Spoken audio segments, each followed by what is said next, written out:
Bienvenidos a Abriendo Puertas, un placer para nosotros continuar acompañándolos este año 2026. El 3 de enero amaneció de golpe para todos los venezolanos. Hoy vamos a analizar dónde estamos como país y hacia dónde vamos.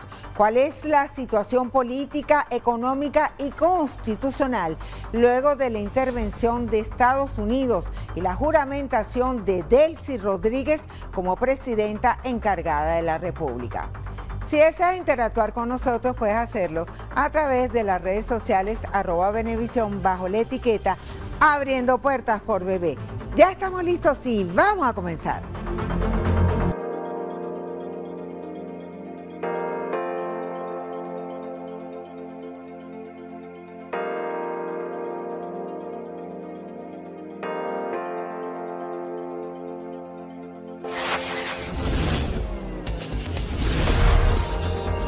Abriendo Puertas.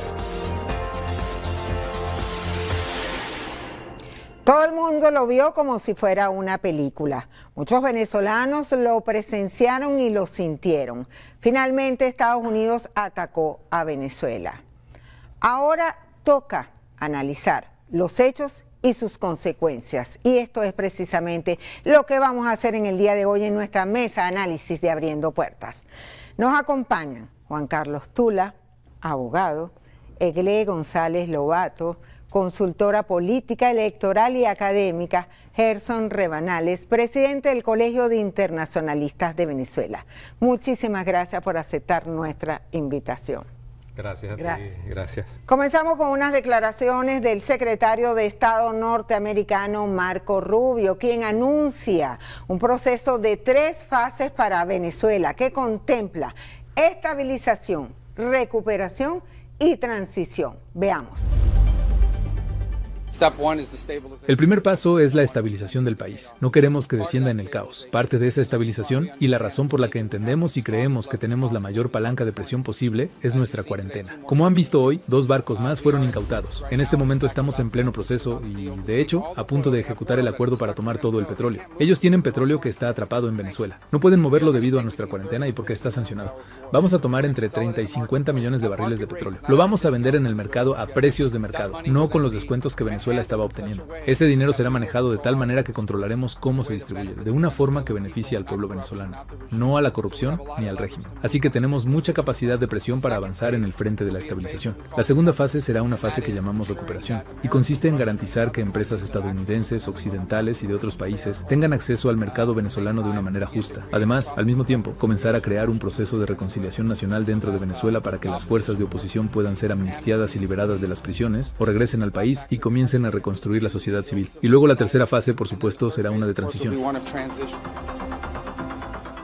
Estabilización para garantizar que no haya un vacío de poder en el país ante la ausencia de Nicolás Maduro. Juan Carlos Tula. Gracias, Margarita. Mira, sí, efectivamente debe haber, lo que propone el secretario de Estado es lo que se ha hecho a partir de la salida del presidente Maduro. La vicepresidenta de la República pues tomó la ausencia, ascendió a la presidencia, o tomó la vacante que dejó el presidente de la República, y bueno, se mantuvo la continuidad presidencial. Eso está previsto en el artículo 233 y 234 de la Constitución, que es la ausencia del presidente. En este caso hay una ausencia temporal, así lo decidió la Sala Constitucional del Tribunal Supremo de Justicia, una decisión, por cierto, de interpretación de estos artículos, producto de que es Te interrumpo, ¿es una declaratoria de ausencia absoluta? No, de ausencia temporal.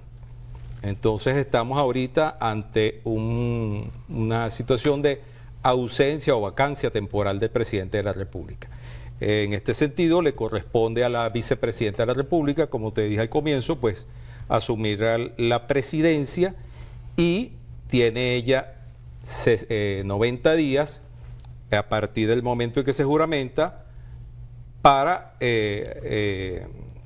llevar la conducción del país y posteriormente la Asamblea Nacional está facultada para prorrogarle esos 90 días más. Sí, 30 días, 60 días. No, 3 meses y 3 meses más.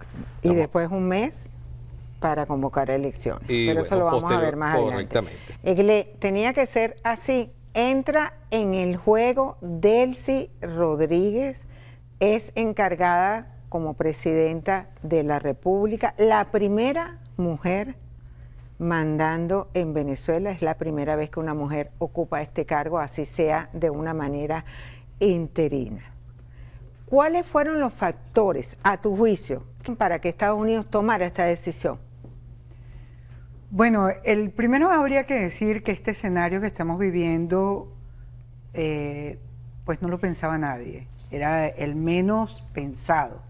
Es decir, que no estuviese, que se llevaran al presidente Nicolás Maduro y se mantuviera todo el gobierno.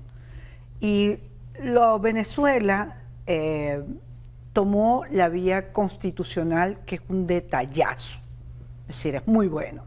Dentro de toda la crisis y la gestión de crisis se logra el proceso constitucional, como bien lo dijo Juan Carlos ya, ¿no?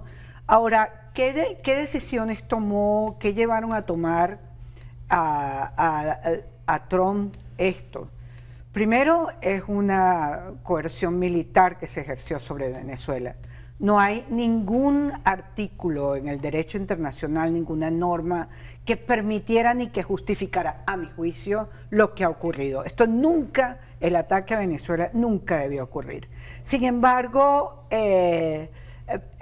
Venezuela entra ahorita en una etapa, como tú las bien has llamado, de la estabilidad, de la estabilidad a juicio de Rubio. Pero es que también hay que decir que en esta etapa estos acuerdos no son nada más impuestos por Estados Unidos. Es un acuerdo entre Trump y Delcy Rodríguez, que es la presidenta encargada, y el gobierno en general. Es decir, hay un acuerdo para que la situación de crisis se gestione de esta manera. Gerson, ¿esto es inédito en la política internacional? Bueno, gracias a la invitación. Creo que el programa es ideal porque estamos abriendo puertas a un proceso de transición después de 27 años, igual que Gómez, con el calma y cordura. Lo sucedido ese día 3 sí es inédito, porque el llevarse a una persona que ejerce la presidencia de la República, sin entrar si es legítimo o no es legítimo, es algo que realmente está fuera de lo normal, de lo cotidiano. Hay parte del derecho internacional que se llama la justicia universal, que se la apropian ciertos gobiernos a realizarlo, que es también cuestionable y es discutible. Digo todo eso porque la ciencia política depende de la visión donde tú estés cuadrado para justificar lo que se está dando. Pero al final y al cabo, estamos en un proceso de transición que afortunadamente se ha realizado como tiene que realizar. Quienes me antecedieron se han recurrido al tema constitucional y efectivamente la Constitución preveía que la señora se tomara posesión. Peor hubiera sido que hubieran nombrado a otra persona sacada de la manga, porque ahí sí se hubiera justificado algún tipo de manifestaciones que no se dieron, alzamientos, saqueo. Y no, mira, se ha llevado, yo creo, no sé si con miedo o por precaución o por sorpresa, porque aunque se decía que guerra avisada no mataba soldados, se estaban preparando. Y para concluir, un proceso de este tipo que había mucha gente, se da, no se da, los tiempos políticos y los tiempos militares no corren juntos. Tiene que confluir ambas circunstancias para que se dio esa noche de luna, como lo dijo el propio presidente Trump. ¿Seguirá Delcy Rodríguez las instrucciones de Washington? Vamos a ver sus declaraciones. Y en la Venezuela que ha demostrado al mundo de lo que estamos hechos, que hemos crecido en fortaleza, que hemos crecido espiritualmente para afrontar los desafíos, las agresiones, las amenazas. En lo personal, quienes me amenacen, lo digo, mi destino no lo decide, sino Dios. Esa es mi respuesta. Así que, venezolano, venezolana, sigamos trabajando para que este 2026 podamos decir al cierre, hemos cumplido como país en unión nacional. El segundo punto es la recuperación del país, la economía, que es el principal motor de Venezuela. Tiene que ver con el petróleo. Ya PDVSA confirmó que se están haciendo negociaciones con el gobierno norteamericano. Quisiera, no sé cuál de ustedes quiere hacer un comentario sobre esto. O sea, se está avanzando en la economía y se está avanzando en el petróleo. De hecho, ya hay varias empresas, una lista de varias empresas que ya vendrían a Venezuela. Y ha dicho Trump que ese dinero quedaría en manos de los venezolanos para la recuperación del país. Juan Carlos. Sí, efectivamente, yo también he visto esas declaraciones del presidente Trump, que le ha encomendado esa labor al secretario de Energía, si no me equivoco. Efectivamente, se reunió con los presidentes de los cabezas de todas las empresas petroleras, las principales empresas petroleras, y para acordar el programa de inversión que iban a hacer acá en el país. Esos ingresos que van a generar esas empresas, esa venta de petróleo de esas empresas, pues lo único que yo veo anómalo es que lo va a manejar el presidente Trump y va a decidir a dónde se invierte ese dinero. Pero bueno, a fin de cuentas, ojalá que tiene el control. Sí, ojalá lo va a manejar. Ojalá se invierta, como él ha dicho, se inviertan en las áreas tan sensibles que tenemos, como es el sistema eléctrico nacional, que se invierta en vialidad, se invierta en infraestructura, que estamos de verdad que algo carentes de buena infraestructura, y bueno, y toda lo prioritario que requiere el país en cuanto a inversión. Le pregunto a Eglé y a Gerson, ¿esto va encaminado hacia el alivio de las sanciones? ¿Quitar algunas sanciones a Venezuela? Sí, por supuesto. Esto, es decir, hay algo interesante que deberíamos decir para entrar a visualizar lo que sería esa segunda etapa, que ya se están dando pasos. Parece que se solapan, porque en todo caso lo de la estabilidad pareciera que es el espíritu que debe animar a la sociedad venezolana. En este momento se ha comprobado, se ha corroborado en los pocos días que tenemos que el gobierno, aun cuando no esté Nicolás Maduro, se podía mantener el control de la situación sin llegar al caos. Eso es muy importante. Aquí si algo hay que destacar es que no tenemos al ejército de Estados Unidos metido dentro del territorio y que esto se está haciendo de una manera transaccional. Es decir, pasamos de lo que sería una transición en todo caso técnica, energética. En este momento no se está hablando de una transición de otro tipo, que no sea establecer las relaciones comerciales con el petróleo y otros recursos de Venezuela. Eso es muy sensible porque el presidente Trump tiene que entender que más allá de lo contractual, tiene que expresarse de manera adecuada. El petróleo para Venezuela es la soberanía venezolana y es muy sensible para los factores, distintos factores de la sociedad. No se trata ni de un protectorado ni de un tutelaje, se trata de llevar, de reanudar nuevamente las relaciones, quitando lo que fue del 2019, las sanciones, restableciendo nuevamente esa cooperación que debe haber entre Estados Unidos y Venezuela, una relación de respeto, una relación de cooperación y ver cuáles son esas empresas que van a entrar al país y que van a estar. Es decir, todavía hay una neblina que no nos permite tener certeza de la situación, pero ese sería, digamos, la ruta que se estaría planteando. Y hablando del alivio de las sanciones, Gerson, este anuncio, esta noticia, y de hecho ya en el país una comisión diplomática al frente John McNamara de Estados Unidos para coordinar la apertura de la embajada de la sede diplomática de Estados Unidos en Venezuela. Mira, yo nunca, a lo largo de los 33 años de carrera diplomática, nunca estuve de acuerdo en la ruptura de relaciones. Desafortunadamente, no sé con cuántos países llegamos a romper relaciones durante los últimos años, ¿no? Porque esa es la función de las embajadas, estar en sitio, ver, revisar, investigar. Mira, yo llegué durante esos tiempos en la carrera diplomática a ver transiciones, vi la de Corea del Sur, difícil, también los militares, vi la de Guyana, de Burhan a Hoyt, vi las transiciones colombianas. Entonces, cada una tiene sus propias modalidades, y creo que la que nosotros estamos teniendo en Venezuela se mantiene dentro de los canales democráticos, decentes que se estén dando. Ahora, si perdemos el horizonte, que es abrir puertas en cuanto para una transición, no. Si el señor McNamara vino, bienvenido sea el señor, porque hay que negociar. Ahora, hay que conocer también quién es el negociador que tenemos enfrente.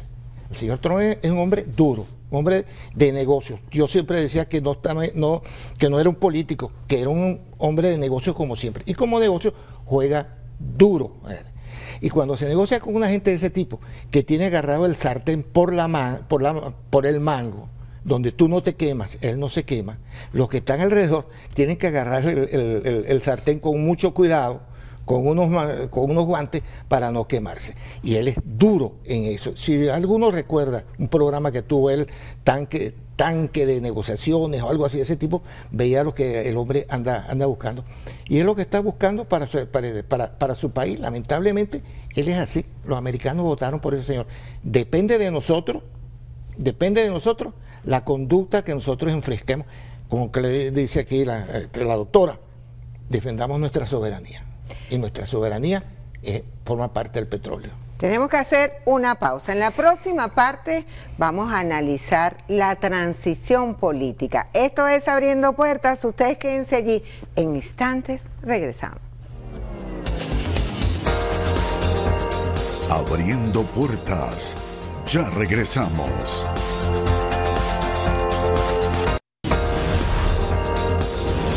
Abriendo Puertas. Seguimos en Abriendo Puertas, analizando la situación del país, situación política, económica y constitucional. El tercer factor anunciado por Marco Rubio es la transición política. Esa transición política de la que se habló tanto el año pasado y el antepasado, de la necesidad de una transición política. Para ir a una transición política, necesariamente vamos a unas elecciones, y para hacer unas elecciones tendrían que hacerse en el país cambios profundos. Por ejemplo, los poderes públicos, el Tribunal Supremo de Justicia y el Consejo Nacional Electoral, que sería el órgano encargado de convocar y llevar a cabo esas elecciones. Iglesias. Uno de los aspectos que la sociedad venezolana debería tomar en cuenta es la capacidad de tener paciencia y de ir administrando lo que nos ha ocurrido, porque todavía seguimos en shock. Todavía estamos como, pareciera que es una pesadilla, y todo va ocurriendo muy rápidamente. Pero yo que me he dedicado toda la vida, como ustedes saben, a los procesos electorales, en este momento diría, no empiecen por lo último. Vamos a trabajar en una reconstrucción de la sociedad, en una generación de procesos de entendimiento, de acercamiento, incluso hasta de perdón, porque el 3 de enero es un hecho fatídico que nos puede marcar, y está en la sociedad venezolana decir: el destino lo escribimos los venezolanos. Claro. Entonces, en esa medida, las elecciones tienen que verse como un proceso que está muy lejos, un proceso electoral en este momento, o tratar de interrumpir esta etapa por ambiciones electorales sería una miopía, sería una ceguera. Hay que darle una nueva oportunidad al país, y la tenemos. Es momento de que el país se recupere desde el punto de vista económico, pero también, como tú dices, que haya una institucionalización que sea al servicio del país, que haya pluralidad, que haya participación, Pero para eso la sociedad tiene que estar dispuesta a trabajar entre todos nosotros. Ahora, Juan Carlos, te pregunto, a ti como abogado, ¿qué tan lejos? Porque ella se encarga de la presidencia de la República, tienen que transcurrir 3 meses, pasados 3 meses la Asamblea Nacional puede prorrogar ese mandato por 3 meses más, 6 meses, pero pasados los 6 meses tiene que convocar a unas elecciones y estaríamos hablando de agosto. Entonces, 5 de julio, si no me equivoco. ¿Qué decisión hay allí?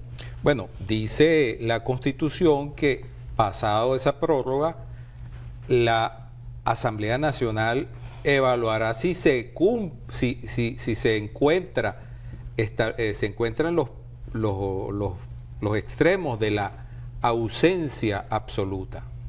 Fíjate que, no sé si tú has leído eso, Iglesias. Obviamente yo leí este tema por casualidad hace como 1 año y medio atrás y estaba leyendo un trabajo del doctor Brewer y él decía que indicaba sobre la ausencia por un tema en Perú y la ausencia después de esta prórroga que se le otorga a la vicepresidenta, pues debe la Asamblea Nacional automáticamente declarar la ausencia absoluta y entonces remitir ante al CNE para que convoque unas elecciones a fin de elegir al presidente de la República o presidenta de la República, si fuera el caso. Egle, ¿tú lo ves así? O sea, las elecciones podrían ser este año, deberían ser este año. Bueno, tú me lo preguntas a mí, yo fuera del Consejo Nacional Electoral te diría no. No, porque no en qué sentido, en que tiene que haber, estemos conscientes, hay que generar conciencia, que tiene que darse un proceso de restauración primero.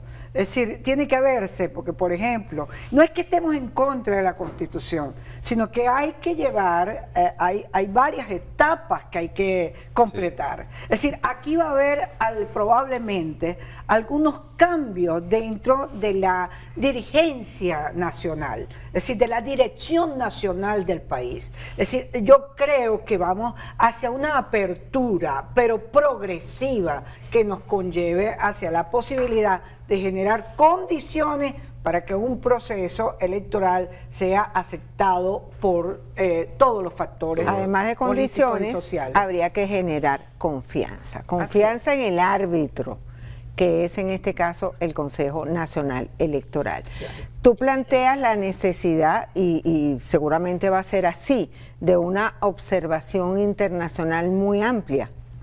Necesaria. Primero lo que dice tiene que haber un reconocimiento y un entendimiento entre todos los factores, entre la sociedad civil, las instituciones, para que seguramente queremos sacar adelante este proceso.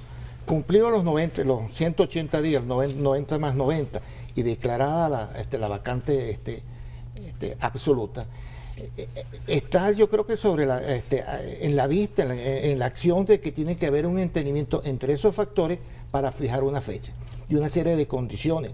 El llamar a todas estas, en la OEA son las misiones de observación electoral, se llaman, dentro de la OEA, la Unión Europea, cada una de ellas, y si tenemos un consejo electoral cuestionado como hasta ahora ha sido, bueno, no voy a señalarlas, pero sabemos en cierta forma de algunas falencias que ha tenido.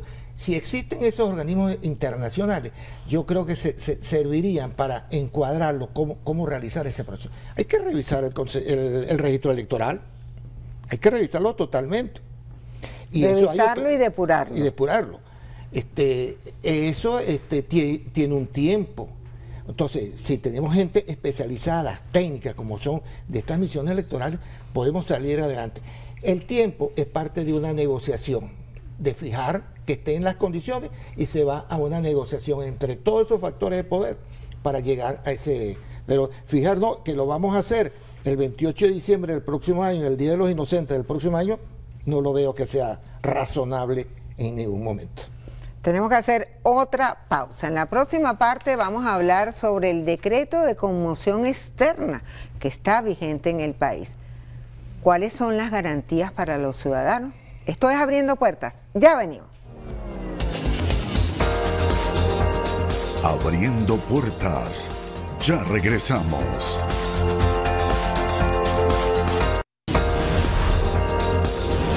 Abriendo Puertas. Seguimos en Abriendo Puertas, analizando la situación de Venezuela en estos momentos. Está vigente en el país el estado de conmoción externa. ¿Qué significa eso? ¿Cuál es el alcance? ¿Cuáles son las garantías para los venezolanos? Gerson.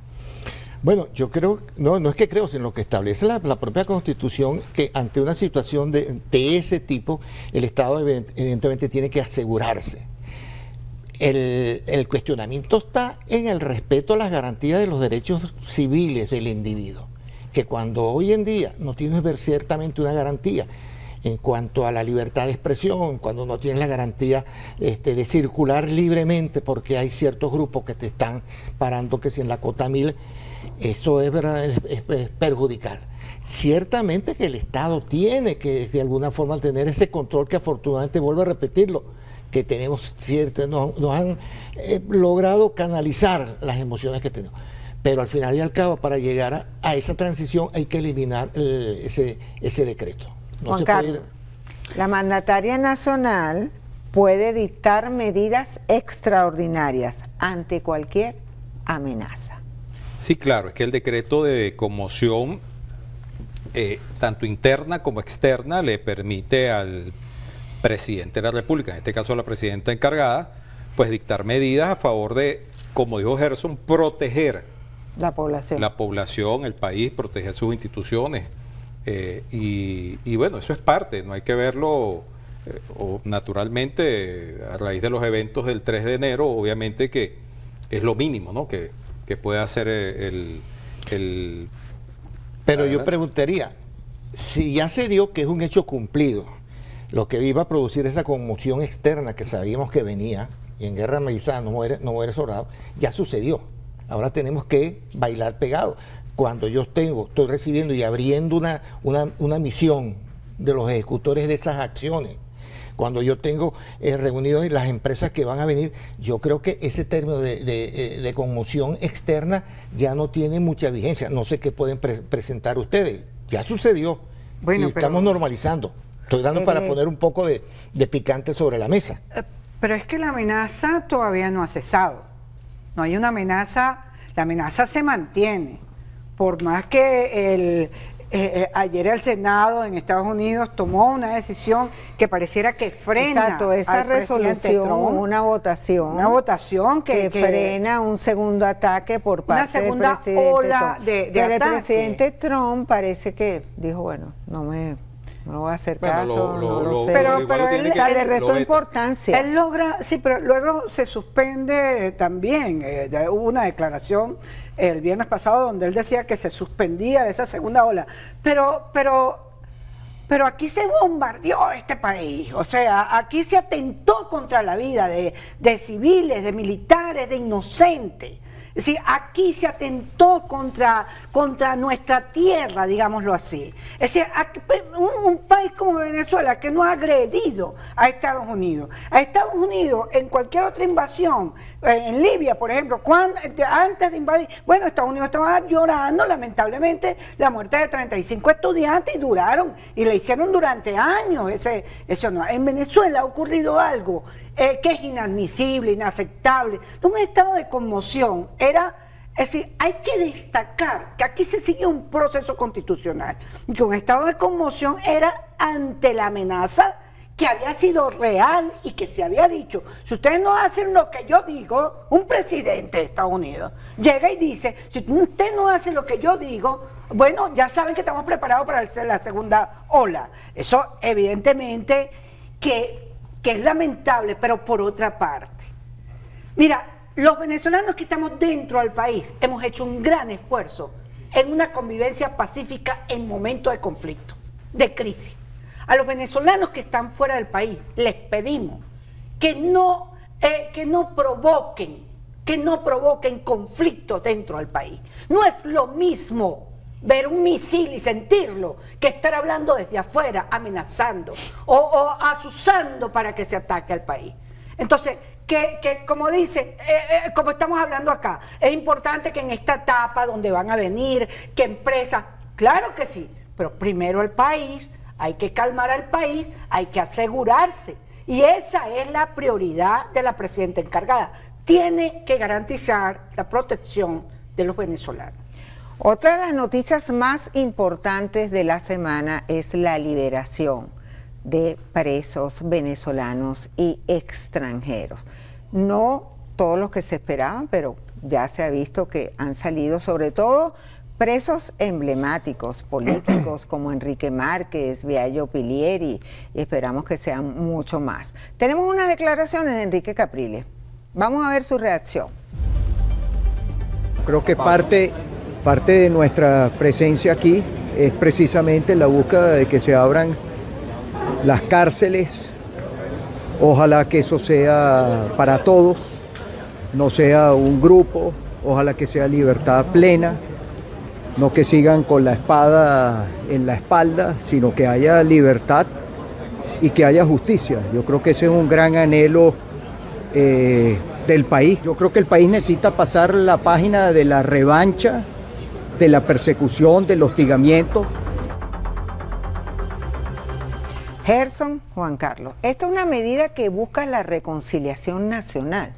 ¿Va hacia allí? Mira, evidentemente que sí, Margarita, evidentemente que esto es una señal del gobierno que manda hacia los demás sectores políticos y a la sociedad, indicando que, bueno, que está buscando la reconciliación. El tema de los presos políticos en este país es un tema muy álgido, es un tema que lamentablemente hemos arrastrado por años. Eso a mí me avergüenza completamente. En una democracia clásica, en una democracia en el sentido literal de la palabra, el preso político no debe existir.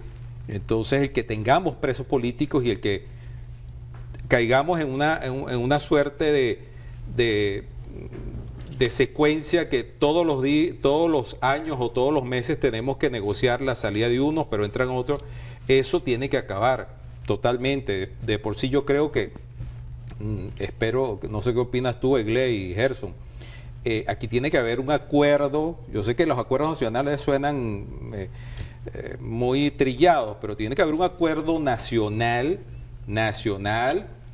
con todo, Iglesia Católica, todos los sectores de la vida nacional. Todos los sectores donde se acuerde, nos comprometamos en que el preso político tiene que ser erradicado para siempre. Aquí no se puede utilizar más esa figura del preso político. Gerson. No, mira, yo no puedo creer en una transición si hay presos políticos, en ninguna forma.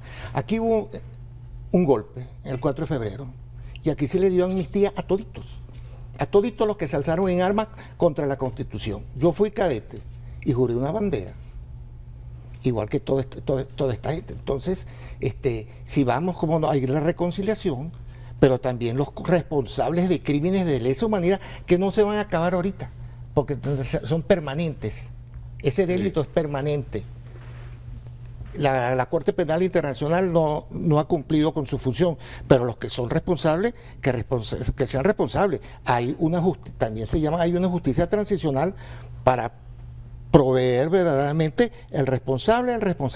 Pero es necesario, dentro de los 5 puntos, estoy hablando ya como académico, como profesor de Derecho Internacional, hay unos 5 o 6 puntos donde está el orden público que hemos hablado, las instituciones que hemos hablado del Consejo Nacional Electoral, hay que hablar de la Asamblea, hay que hablar del Tribunal, que da para 4 o 5 programas, pero dentro de esos elementos que son necesarios de la transición, es necesario la justicia, porque no puede haber reconciliación si yo quedo dolido moralmente de lo que me han hecho, injustamente, porque, Margarita acaba ahorita de decir, bueno, sí, los presos, los vigentes, y ese poco de muchachos por ahí que porque únicamente hubo uno que celebraron, ahí están en Twitter un par de campesinos pegados contra la pared esposados, porque bueno, celebraron ¿Y cuál es el delito de celebrar verdaderamente en lo que yo creo? Entonces, para eso es que Gómez dijo, López Contreras dijo, calma y cordura, no se puede uno desbocar con las emociones, pero sí hay que, de alguna forma, hacer justicia. Tenemos que hacer otra pausa. En la próxima parte hablaremos sobre paz y convivencia. Esto es Abriendo Puertas. Ustedes quédense allí. En instantes regresamos con ustedes. Abriendo Puertas. Ya regresamos.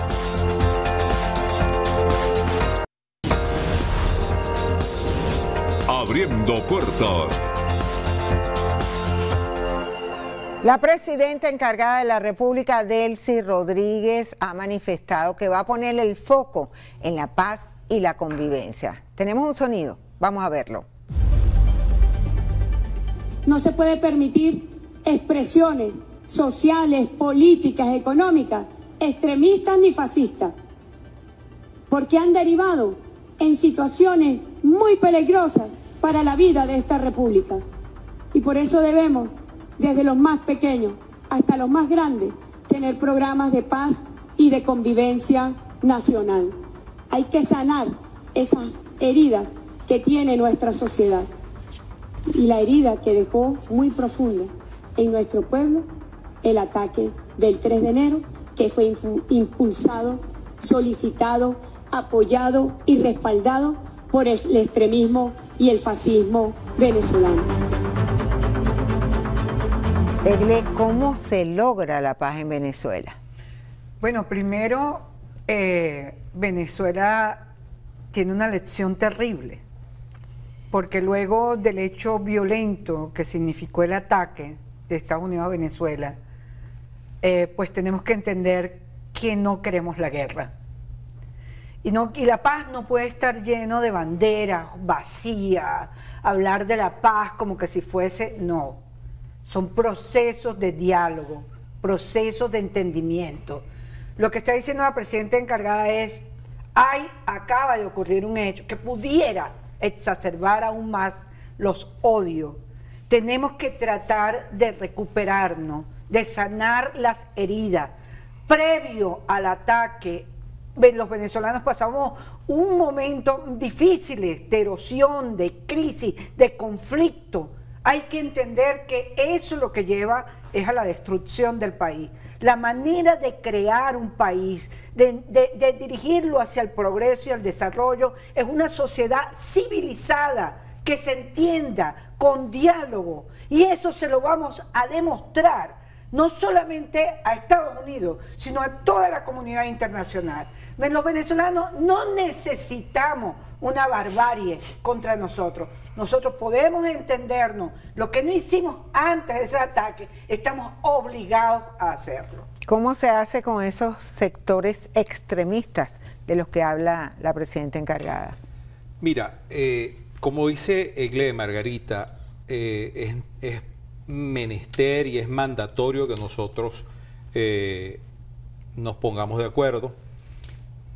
Aquí cabemos todos, y no solo cabemos todos, sino que tenemos que incluir a todos. Aquí no podemos seguir aislando a un sector y dándole mayor valor a otro. Aquí todos los sectores, por supuesto, va a haber siempre grupos que piensen diferentes a nosotros, o el que piensa diferente a mí, es como mi vecino, pero bueno, eso es natural. Yo tengo que aceptar al otro. Allí va a privar justamente, o va a prelar que al incluir todas las partes, pues empecemos a avanzar hacia una, como dice también Egle, te estoy citando ya en segunda. Gracias. Te ganaste el café. Ahí va a prelar que logremos un acuerdo nacional, que podamos retomar otra vez el país que teníamos hace años. Sí, ahora, Gerson, ese es el acuerdo nacional del que habla Juan Carlos. ¿Cómo has visto tú el pronunciamiento de la comunidad internacional?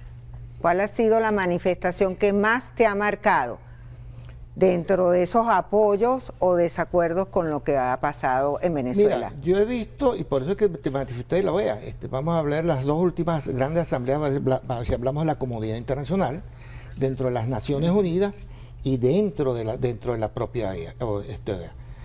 Todos han condenado efectivamente los sucesos del 3 de febrero.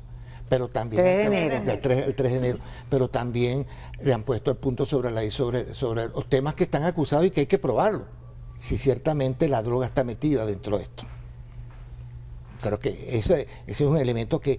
Entonces la comunidad internacional yo creo que ha sido plenamente racional en cuanto a lo que es el derecho internacional, la condena a las violaciones del derecho internacional, pero también ha salvado que existieran una serie de carteles que contaminan la comunidad internacional también, contaminan la banca, nuestros muchachos, una cantidad de elementos. Y eso la posición de Trump.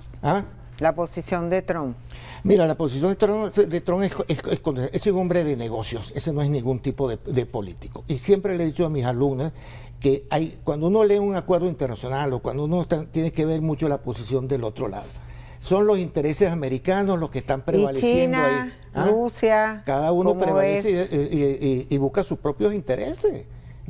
Ninguno vela por los propios intereses del pueblo venezolano, de la democracia.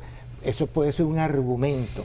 Pero cada uno de ellos, los chinos, los cubanos, los americanos, cada uno de ellos jala, como decimos en criollo, perdóname que lo saque de esta mesa, cada quien de ellos jala la sardina para su propia base. Entonces somos los venezolanos los que probablemente tenemos que poner las puntas sobre la I y trabajar por eso. Ahora, ¿eso se logra con qué? Con consenso. Gustavo Petro, Egle, ¿cómo lo ves? Dicen que cuando veas las barbas de tu vecino arder, pon las tuyas en remojo.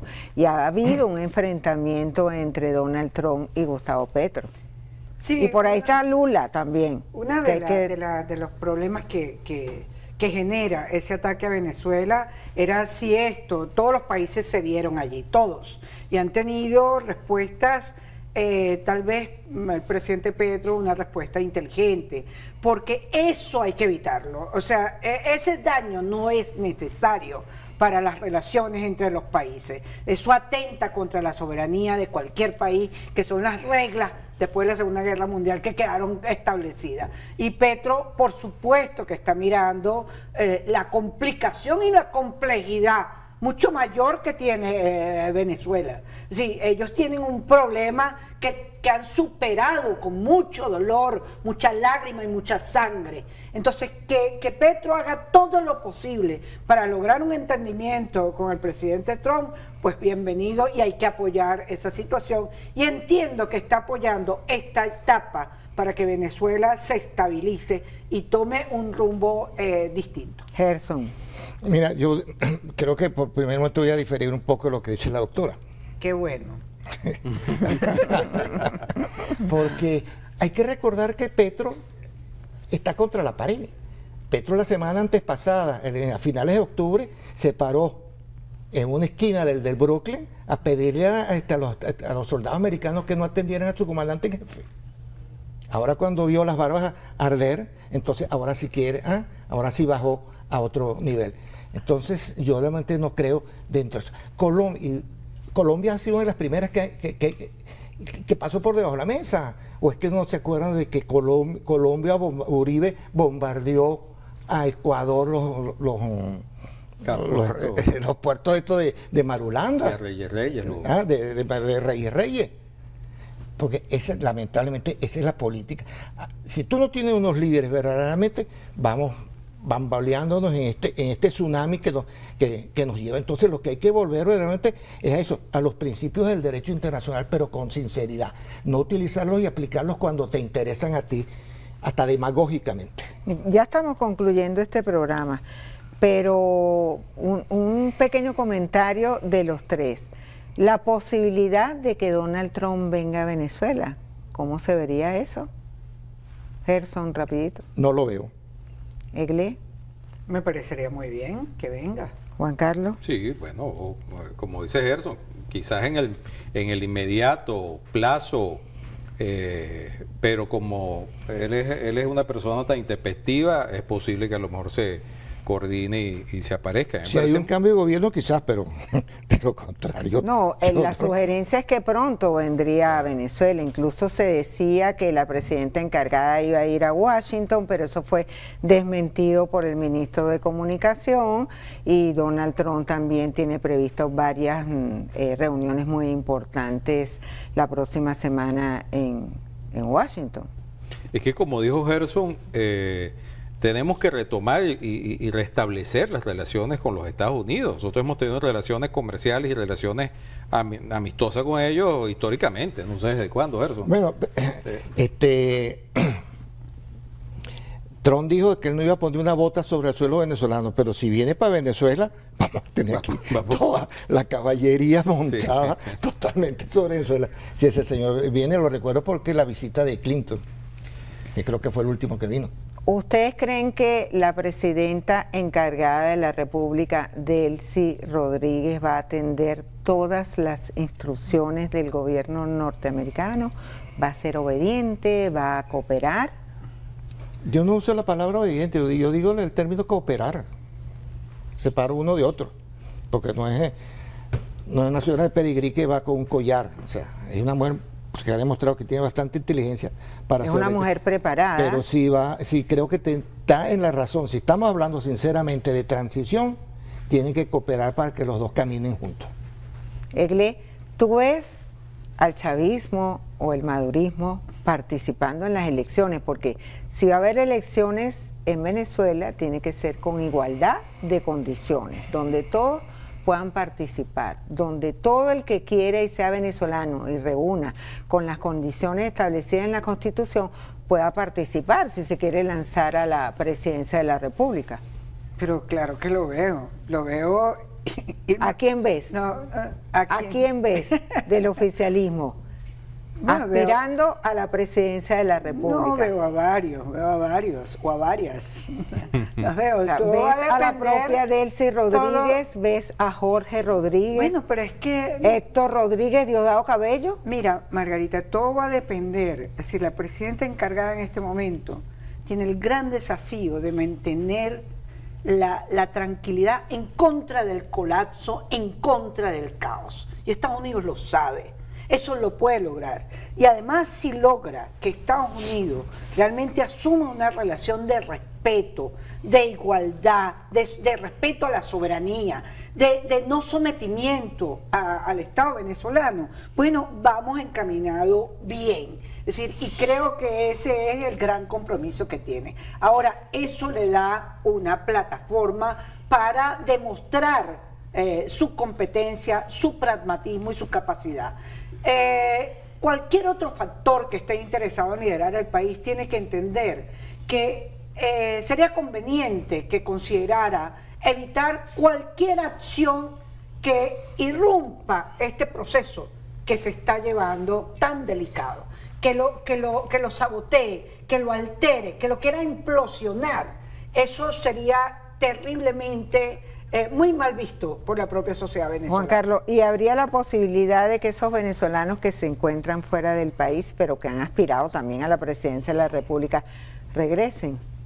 Bueno, todo va a depender, por supuesto, de los acuerdos que acá se lleguen, obviamente, y ojalá que eso se logre, por supuesto que sí, los que están fuera, que aspiran, que tienen deseos de participar y aspirar a conducir el país, por supuesto, ojalá eso se dé. Yo creo que vamos en camino hacia eso, y ese trabajo que está haciendo la vicepresidenta, la presidenta encargada de la República con el gobierno norteamericano, como lo dijo Gerson, esa cooperación que están llevando, pues hay todas las posibilidades de que lleve a feliz término, que logremos estabilización del país y que lleguemos a unas elecciones donde participen todos los sectores, todas las personas que quieran participar y que representen a sectores diferentes del país. Muchísimas gracias, Gerson Reban, que tenías que decir algo cortico. Algo que no quede en el tintero. Lo dije en la época de Guaidó y lo digo ahora nuevamente. No sé por qué. Ay, tenías que nombrar a Guaidó. No lo estoy defendiendo a él. No, que... Te puedo decir pues lo que pienso. Rápido. Señores, no es presidente encargado, es encargado de la presidencia, como lo establece la Constitución. Se encarga de la presidencia. Hay que ir aclarando las aguas para que sepamos cómo dirigirnos y cómo entender lo que estamos hablando. Gracias por la aclaratoria, Gerson Rebanales, Egle González Lobato, Juan Carlos Tula, por estar aquí en Abriendo Puertas. Margarita, muchas gracias. Así están las cosas en Venezuela, donde las noticias vuelan, corren y una es más importante que la otra. Esto fue Abriendo Puertas. La invitación es para que nos sintonicen este y todos los domingos a las 9 de la mañana. ¿Por dónde? Por aquí, por Venevisión. Abriendo Puertas.